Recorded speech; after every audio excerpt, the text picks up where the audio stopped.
Hello, everybody. Welcome back. Science Facts and Fallacies, episode 245. My name is Cameron English. I'm your host, as always, joined again by Dr. Liza Dunn. Liza, good to see you. I hope you had a lovely Thanksgiving. I did. I had a wonderful Thanksgiving. How about you? It was highly caloric. Yeah, mine too. As a good friend of mine says, if there's any time to eat way too many mashed potatoes, it's the day of giving thanks. And I've never met a potato that I didn't like. Yeah, maybe a sweet potato. I'm not crazy about those, but yeah, I guess so. Yeah, they're a little too sweet for me. Yeah, I don't dig them. Before we get into our stories here, I want to encourage everyone to come hang out with us on Twitter because it is way too much fun. Just for example, Dr. Kevin Folta earlier this week, who Liza stepped in for last year or earlier this year, posted a picture of, I think it was in his neighborhood, and it said organic puppies for sale. Great Dane big puppies. That's right. That's right. And I was looking at it and I was like, there's a great joke in here somewhere. I just got to think of it. And everyone was posting the like, well, I guess they're non-GMO. I'm like, no, that's too easy. Let me think about this. And before I could post it, Liza posted, they probably have ticks, fleas, and worms then if they're organic. I was like, that's it. She owns the thread. I'm going to let it go. It's been a long day. I can't top that. Yeah, Twitter's wonderful like that. Twitter's really wonderful like that. Yeah, you can have all sorts of great conversations with so many interesting people. Yes. Yeah. There's thoughtful intellectuals, but then there's also ridiculous jokes that communicate the same point. Mm-hmm. So come join us. There is also another thread about banning pet ownership in the name of reducing carbon emissions, which a friend of ours, Dr. David Zarek, actually made a sign. He went to a Greta Thunberg rally and held the sign up, and no one understood the joke he was making because they're all that crazy. Okay. They're very serious. Yeah. But all that to say, come hang out with us on Twitter. Our handles are on the screen. Our producer puts them on the screen, so I'll repeat them later. But come hang out with us. And now let's talk about what we actually came here to talk about, which are some pretty fascinating science stories. So first up, trust in scientists nosedives post-pandemic with deeper slide among Republicans. Next up, reckoning for European Green Deal farm to fork strategy. Lawmakers side with farmers and consumers. Berry plan to put chemical pesticide use down by 50%. And finally, playing God, Catholic ethical experts caution against, quote, superhuman genetic future. Okay, lots of cool stuff here. Let's start with this poll, though, Liza. This is from Pew. This was published on November 14th, so middle of the month, middle of last month for folks listening now. And I can't say I'm terribly surprised by the results. There were a few that we'll get into that I think are perhaps a little unexpected. But overall, they said, and they're breaking it down by political affiliation. So I'm not trying to get partisan here, but this is just part of the poll, everybody. So they said among both Democrats and Republicans, trust in science is significantly lower than before the pandemic. Now, the good news is that it's just under 60% of Americans say science has had a mostly positive impact on society, but this has declined. So this is down 8 percentage points since this time in 2021. And it's down 16 points since before the outbreak of the pandemic. And about 34% of people now say that science has had an equal, I don't know how this is possible, but an equally positive and negative impact on society. So maybe we can dive into that.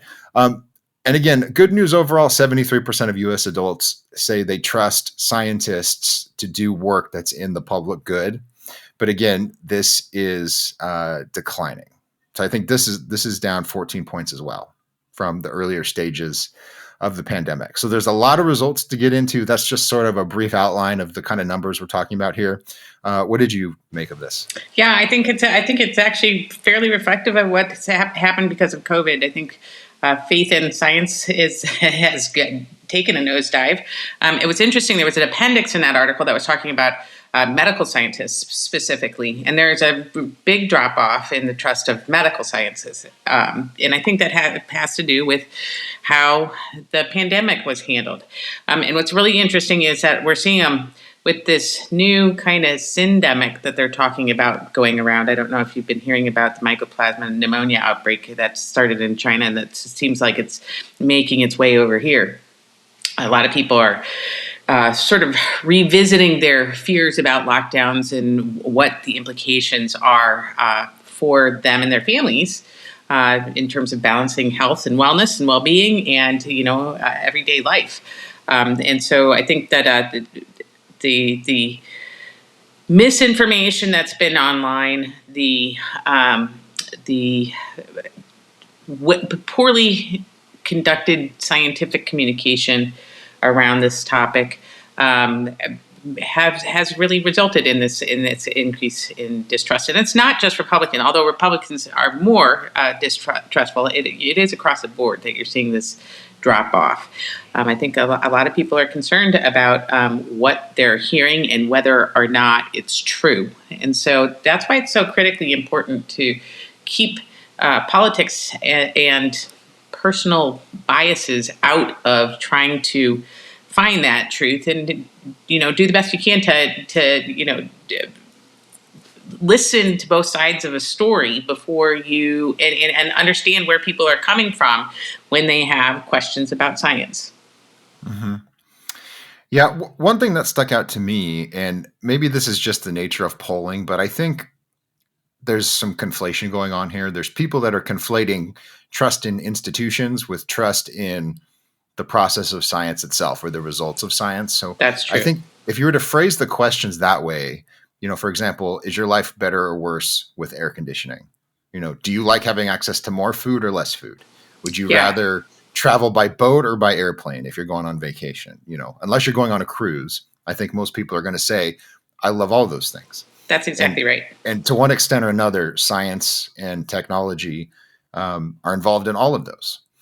So I think that's one thing, and maybe that's, again, it's just the nature of polling, or maybe that's the way the questions are phrased, but I think that's important. I don't think anyone says, I've had enough of this science stuff. I think what they're tired of is, policies that are obviously partisan or obviously motivated by something else besides data. I think that's what's pissing people off. And one reason I think this is, as you just alluded to, confidence is down among Democrats too. Yep, that's exactly right. So I'm trying to find the specific stat, but I want to say it was something like a 20% decline among Democrats. So it starts much higher, and then it dropped by like 20 points. So it's a significant drop, and it's still higher than Republicans. But I think that's striking because people that lean to the left are typically much more comfortable with government intervention, right? So if the government and the institutions too. So the different. They like credentialism. They have a lot of faith in those things. So I think that's where there's an issue. Yeah, here it is. So here's the quote. So confidence in scientists has also moved lower among Democrats. The share of Democrats and Democrat-leaning independents with a great deal of confidence in scientists, which initially rose in the pandemic's first year, now stands at 37%, down from a high of 55% in November 2020.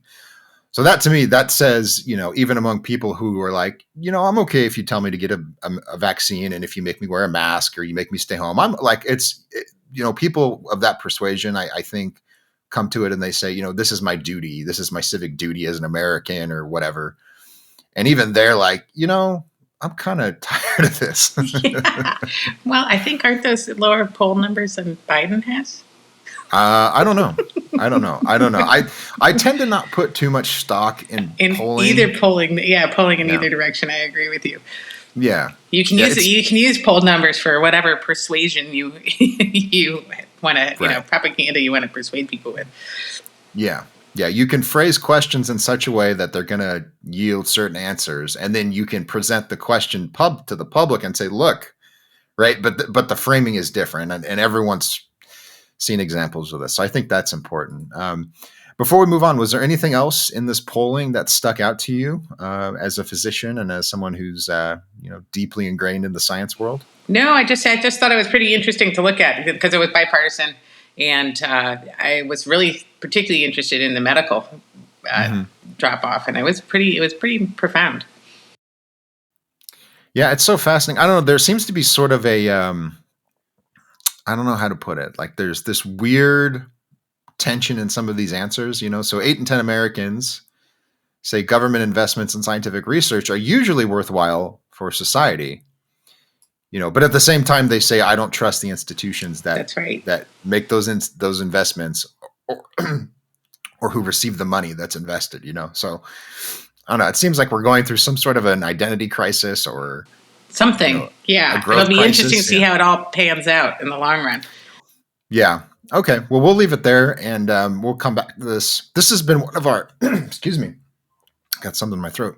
It's been one of our perennial issues on this show is, trust in science and, what motivates people to get a vaccine or to, eat GMOs. Or, yeah. Yeah. Okay. So we'll return to that. Just something to keep in mind. I think it illustrates the, why it's so important to earn the public's trust. And so does this next story, incidentally. This is a piece by Bill Wirtz. He's writing for Real Clear Markets, and he's with the Consumer Choice Center. He's a policy analyst, really sharp guy. He writes a lot about agriculture. And in this story, he's talking about the European Union's farm to fork strategy. It was part of their Green Deal. And there's 3 primary policies that are a part of this plan. First is a 50% reduction in pesticide use. The second was a significant decline or significant cut in fertilizer use. I don't know if it was 50%. I don't know if you know that, but it was a major decline huge decline in fertilizer use. Synthetic fertilizer use. It's a dumb word. We can explain that. And then I think it was 25% of EU farmland had to be organic. Yeah. So this was the setup in early 2020, and they said, right, as hubristic people tend to do, they're like, we are going to save the world with our 8,000-year-old farming methods. Yeah, that's right. Exactly right. Yeah, we're going to force ancient Egyptian agriculture on you, and you're going to love it. And if you don't like it, then too bad, because we're gonna make it happen. And then go ahead. Go ahead. Then reality hit, right? Because Ukraine went offline with the whole Russian invasion. A huge part of European agriculture is dependent on Ukraine. I think was it 2019? I think that France ran out of one of its oil seeds, rape, I think, which is canola, which is slightly genetically different, but canola is what it is in Canada. Ukraine ran out of it, France ran out of it, and then so they had to go and they actually depleted all of Ukraine's because of the demand for it. So they realized, oh my gosh, maybe this little system that we have is a little bit more fragile than we anticipated. And when you have 2% of the population farming for you, and feeding the other 98%, and you can't keep up with demand even there, you kind of start thinking maybe we should not mess with that in a way that, at least without talking to them. Well, we know better than farmers. Just feed us and we'll tell you how to do it because we're smarter than you dumb hicks, right? That's the idea. That's what people have in their heads.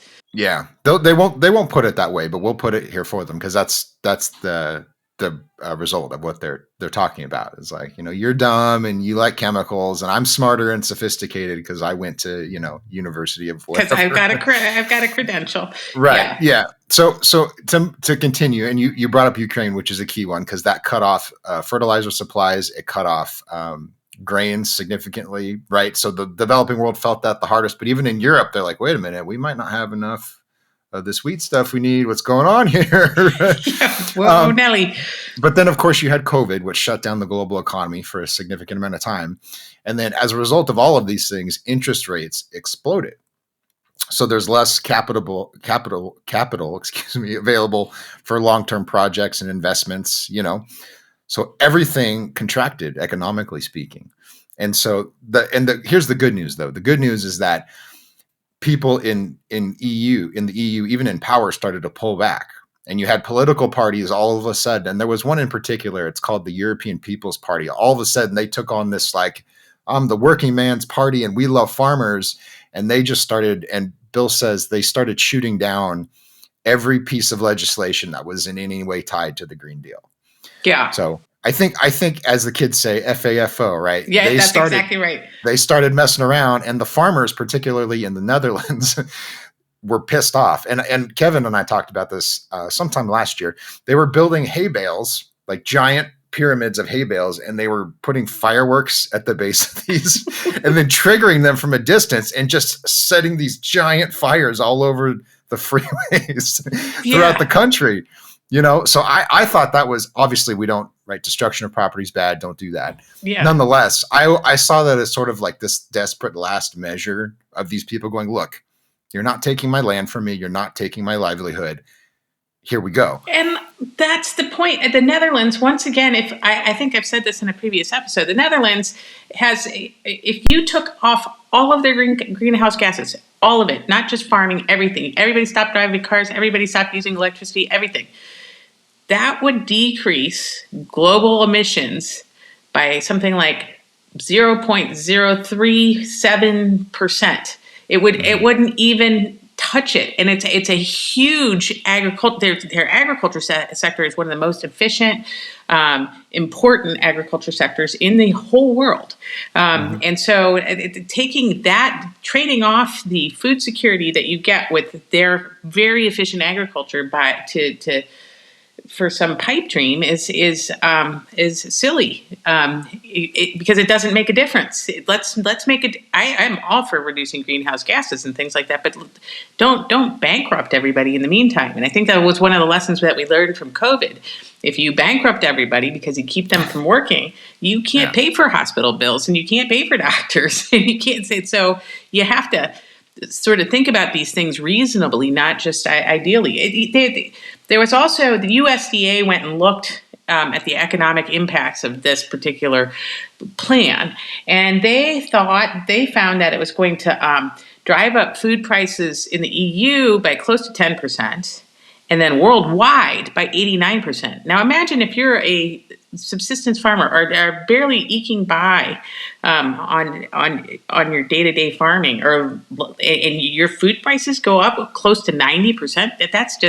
That's untenable. That's immoral, is what that is. You can't do that to other people, once again, for your version of morality. They also estimated that it would decrease societal welfare, is what they said, by $96 billion to $1.1 trillion, and increase the number of food insecure people by 185 million. Those are people, right? You can't do that to people who exist, right? Yeah. That is no. So I think that economic outlook plus the reality of the situation on the ground made Europeans kind of think, oh, maybe we need to rethink this. Plus, Sri Lanka was a great case study for what happens. Yeah. Yeah. People go hungry and then they kick their president out and start swimming in his pool. That's exactly right. And you're seeing people backtrack on things like glyphosate. Like Robin Misnage is actually saying, well, maybe we shouldn't ban it. Yeah. Crazy world we live in when Robin Mesnage is a voice of reason in Europe, who, by the way, is one of the few scientists in the anti-GMO movement, or at least was. Mm-hmm. So the fact that a figure with that sort of background is coming out and going, maybe this bear-owned chemical isn't all that bad, right? Right. We're living in a new world. Yep. Before we move on, one final thing I'll add is this was all anticipated. Right. Mm-hmm. If you listen to shows like this, if you read people that write for GLP, this was all anticipated. And just as one example, I think it's called Wageningen University or something like that. They're in the Netherlands. It's a major agricultural school, and they put out a study of the Green Deal, and they said one of the biggest results of this is going to be exporting this intensive agriculture to poorer countries. So Europe's going to have this halo and they're going to feel very good about themselves for being so progressive and so earth friendly. But then all of the work and all the labor is just going to go to poorer countries because the food has to be produced because everyone still needs to eat. And then Europe's going to spend all sorts of money importing it. Right. So they're going to be food insecure and they're going to use all these techniques elsewhere. And then Europe's going to be importing it at great expense to the European population. Yes. Yeah. So all the people in Dubai right now, 70,000 of them or however many, right? All the decision makers, all of our overlords who flew to Dubai. I don't think people swam. No. Who flew to Dubai. Yeah. 70,000 of them. Mm-hmm. Yeah. So these are the grand plans of the idiots who somehow run the world. I don't understand how that happened, but here we are, right? It failed, right? Yep. And I think what made me so happy about Bill's story is that you see the pushback. You know, people reach a point where they go, I am not going along with this. I will set hay bales on fire before I let you take my farm away. And the politician said, okay, well, we won't. Sorry, our bad, right? We tried it, so it's a great story, is all I'm saying. It's great to see people standing up. Common sense prevail. Yes. Okay. Next story is could be kind of touchy. I really like talking about it. It's a fascinating subject. But this is by a journalist named Quentin Adbinson, and he's writing for the Catholic Register. And the story is called "Playing God: Catholic Ethical Experts Caution Against Superhuman Genetic Future." This is fascinating to me because GLP talks a lot about this, but you don't hear from, I guess, people in the religious world too much. There's a lot of great thinkers who are alive and who are deceased now, who talked a lot about this, but it's just for one reason or another, it's not part of the conversation really. So that's the focus of this article. So Admonson, he interviews a theologian, and he's a theologian. So he's a part of the Catholic Church, but he has a PhD in ethics, I think. And so he talks about this professionally, and his name's Dr. Brett Salkeld, if I pronounced that right. But the gist of his work is, and this is a direct quote, he contemplates moral questions about these medical technologies. And we're talking about CRISPR gene editing, and not just for food or not just for, curing Mendelian disorders, like single gene mutation disorders, but germline editing, where you're editing people's DNA that they will pass on to their children and their children's children. And I think that's fascinating because we just don't really have those kind of questions or those kind of discussions, Liza, like, and one of the questions he brings up is, could this be used to take traits away from people, right? So we talk a lot about the designer baby thing or the blue-eyed blonde hair super soldier people, right?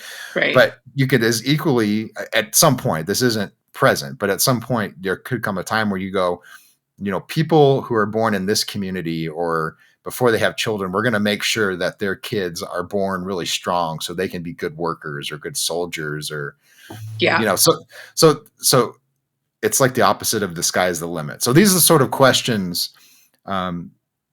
these kind of people are contemplating, which is great. I love talking about this. I think it's very important.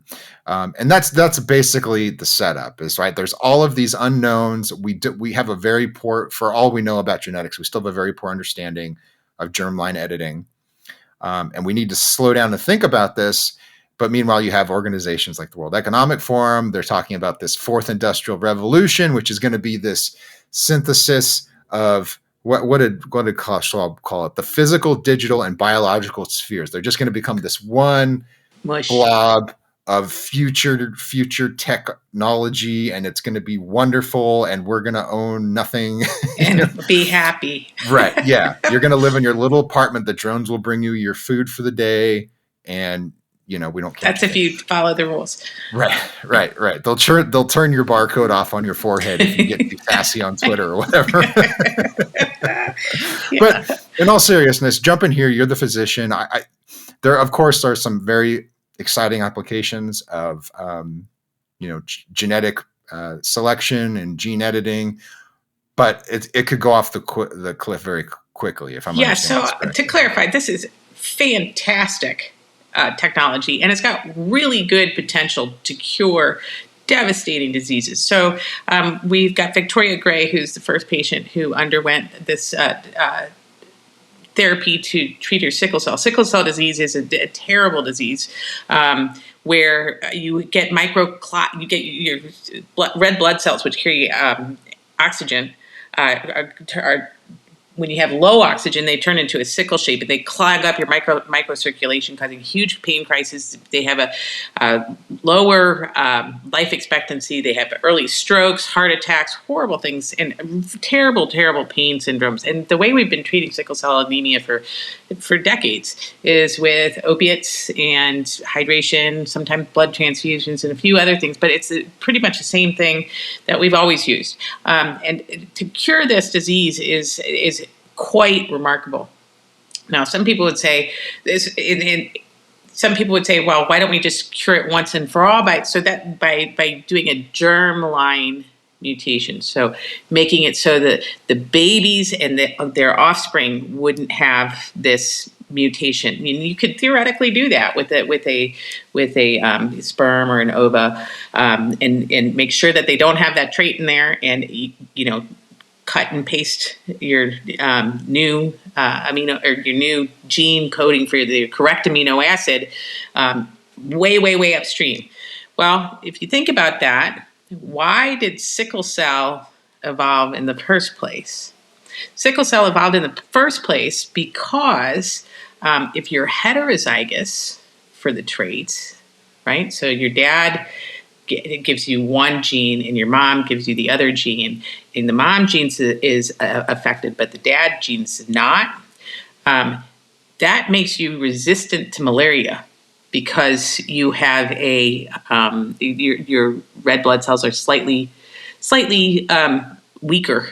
It's a certain pool of them, but another pool of them it's going to be fine. So you actually balance out that thing. So if you did a germline edit for sickle cell anemia for a whole population, all of a sudden are you introducing susceptibility to malaria that you didn't have before? And it's same thing with cholera. So the cholera, terrible diarrheal illness, right? There is thought that the gene for cystic fibrosis, which is also a disease that you get that's autosomal recessive, so you have to inherit a gene from mom and dad to be able to get the disease, right? So it's thought that the gene for cystic fibrosis, if you only have one of them, it actually decreases your risk of cholera because it makes it a little bit harder for the way it works is it's a protein on your epithelial cells that conducts chloride, and water tends to follow. And if you have a harder time getting chloride out of the cells, water doesn't follow as quickly. And so if that's your gut, you're not having this, outpouring of diarrhea.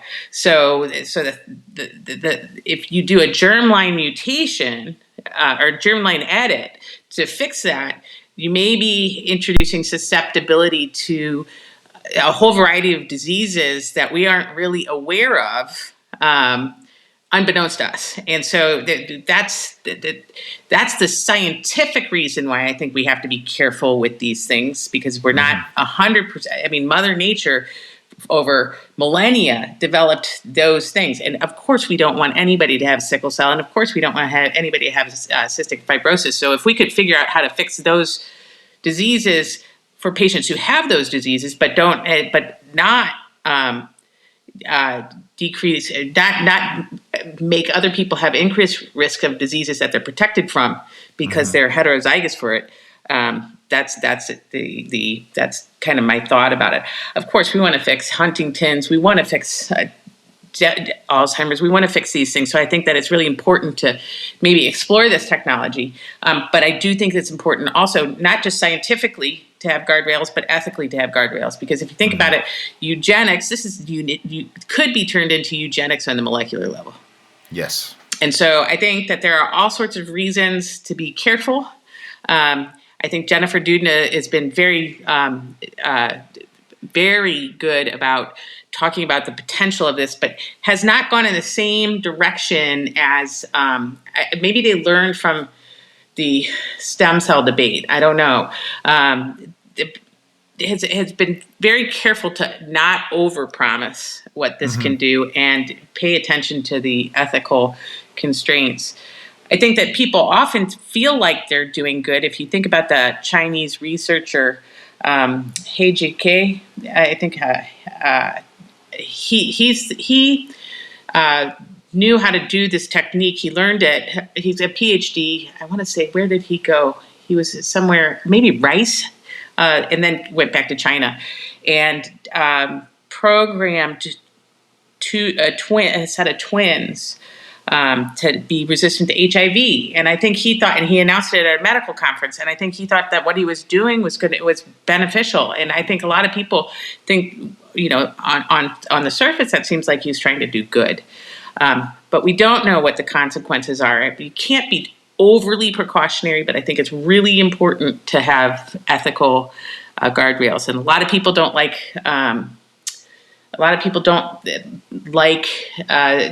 religion weighing in because they think religion's anti-science. Well, the Catholic Church, like I said a couple weeks ago, Lemaitre came up with the Big Bang Theory, and Gregor Mendel was a monk.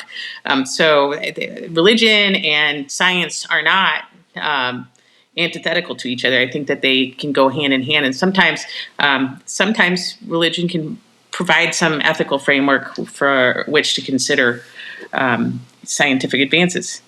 Yeah. Yeah, that's an idiotic talking point. I think it's been abandoned in recent years somewhat. Like when the new atheist thing was all in the news, that was sort of this dumb thing. Just a suggestion: read Thomas Aquinas if you think religious people are stupid. Yeah, and really dive into it and tell me that he didn't understand what he was talking about, or Aristotle for that matter. Or Aristotle, In any case, to get back on point. Let me give an example of just how nuts this could go at some point. And this comes from Dr. Barbara Billauer. I'm not smart enough to think of examples like this, but she talks about this in a paper she wrote about this topic. And she's a legal scholar. She writes about bioethics. She insists that I don't call her a bioethicist. Apparently, it's a very defined. She says she doesn't go running around hospitals unplugging people's ventilators. So she doesn't want that title. In any case, one of the points she makes in a paper she wrote is that there are, especially in the world we live in, this kind of a postmodern, truth is my lived experience kind of thing. There are a lot of people that might see what we consider physical deficits part of their identity. Right. So deafness is a great example. If you've seen the movie Sound of Metal, it's on Amazon Prime. It's a great movie, but the whole premise of that movie is that being deaf or becoming deaf, it's not a deficit to be fixed. It's how you adapt to the world. It's how you bond with other people who have that. So you could get to a place where once the technology becomes, advanced enough, where you could say, well, we can make sure that your child isn't born deaf, and then you could have people go, well, I want my child to be deaf because I'm deaf, and this is what I believe in. This is my truth. This is my lived experience. So you get into a situation like that where you go, well, who gets to decide, right? Is it the parental rights, or does the child who's not born yet have any say in this? Do they get to sue their parents when they become adults because they didn't want to be deaf? And then this is very, very authoritarian, Handmaid's Tale crazy stuff. But and C.S. Lewis talks about this in his book Abolition of Man. But he makes the point that if you make technology advanced like this, where you can literally control the traits that people are born with, you're not just saying, oh, we can cure your disease. You're giving power to a handful of people, of scientists and politicians and regulators to literally control the future of humanity, and not in some weird abstract way. I mean, just very practically. And look what's happening in Canada. Just with the MAID, they have a program where you can opt to have assisted suicide, medically assisted. I can't remember what the acronym stands for, but medically assisted suicide. And they've actually gotten to the point where they are offering that to people with depression. Mm-hmm. So if you can do that on the molecular level, and as opposed, it's mind blowing to me. That this is part of. People always like to take the scenario where somebody's got intractable cancer pain or some terrible disease, and you can empathize with those people, right? But then it invariably kind of goes down the slippery slope where you're doing things that are unconscionable, and some people are making, a small number of people are making that decision. Yeah, yeah. And again, this is the part that's scary to me is that when the technology is presented, everyone brings up, well, we could cure disease and we could make everyone born happy and it's going to be this great thing. And it's sort of Pollyanna-ish. It's like, look at the world we live in. Look at the people who are in charge, as I made an insulting joke earlier, right? Look at the people who run the US government. Yeah. Right. Do you want those people to have the authority to say, well, you get gene editing, you don't, because I don't like you because you're whatever thing you have, I don't like, Mm-hmm. or this agency I think is deeply corrupt, but they control the funding of this research, Look at the decisions insurance companies are making right? about health insurance with people who've got long-standing disorders. They all of a sudden, I mean, this is what happens. It's not a it's so you got to be very, very careful about these things. Yeah. I'm trying to get the Lewis quote I wanted to bring up. Oh yeah. Okay. So one of the points he makes, because people will push back and they will say, well, there's always been powerful people that will abuse their power. And Lewis, and he's writing this in the 1940s, by the way. So this is really old. So he's anticipating all of these conversations we're having. But he's talking about the people who want to use this technology to literally remake humanity. He calls them the conditioners or the man molders. So he says the man molders of the new age will be armed with the powers of an omnicompetent state and an irresistible scientific technique. We shall get at last a race of conditioners who really can cut out all posterity in what they shape as they please. Right. So and that's so crazy to think about. But if you can change people at the genetic level, Mm-hmm. right, everyone that comes after you, you're in charge of what happens to them before they're born. Yep. And you can also say, you can look back and go, well, all of these traditions and all of these ideas, property rights and free speech and, bodily autonomy, like we have science. We don't need any of that, So that's the point he's making is you're empowering people not just to cure diseases, which is good, but you're empowering them to say, well, we think if you're going to have kids, you're going to have this treatment, just like we mandate vaccines. It's the same logic. And if you don't like it, no kids for you, right? I mean, this is as crazy as it can get. So slow down. Yes. Think through what's happening. Exactly. And not to be like so precautionary that you freeze, you're paralyzed, right? Mm-hmm. But to be conscientious and make sure that we are making the best and most sound decisions. C.S. Lewis was brilliant, by the way. Yeah. Read all his stuff. His book, Abolition Man, is really good. And I think it would be good for the people they're so excited about this. Yeah. Because they're the ones who are they're overly confident in their own ability and their own moral reasoning. It's usually right. Pride comes before the fall kind of thing. That's exactly right. It's really important. And by the way, we're not being precautionary in the stupid sense that we always criticize, right? So like the thing you brought up earlier, I think they're called pleiotropic genes, where you have one gene that controls multiple traits. Yep. That's a real phenomenon. We know that occurs. There's no denying that. Now, we don't always know the diseases or the traits that are involved, but you could edit one gene and get multiple changes that you did not account for. That is a real thing. And the same thing, they might be hypotheticals, but we're not doing what the European Union does with GMOs and saying, well, you might breed an onion that grows legs and then it destroys a city, right? Exactly right. Right? We're not, it's, yeah. You have to be thoughtful about these things. And so and especially when it comes to, other human beings, you have to be thoughtful about the impacts that you're going to have on them. Right. Is that really under discussion? You're playing with people's lives in the most fundamental way, Okay. Well, on that happy note, we're gonna end the show. Everyone, I hope you have a lovely week. We'll be back next week for episode 246. Yeah. Moving along here. We're flying through the year. Yeah. As I said at the beginning, follow us on Twitter. It's a lot of fun. So it's at Dr. Liza MD, at Cam J English, all kinds of great stuff going on. So come hang out with us. It'll be great. And with that, we'll see you next time. Bye.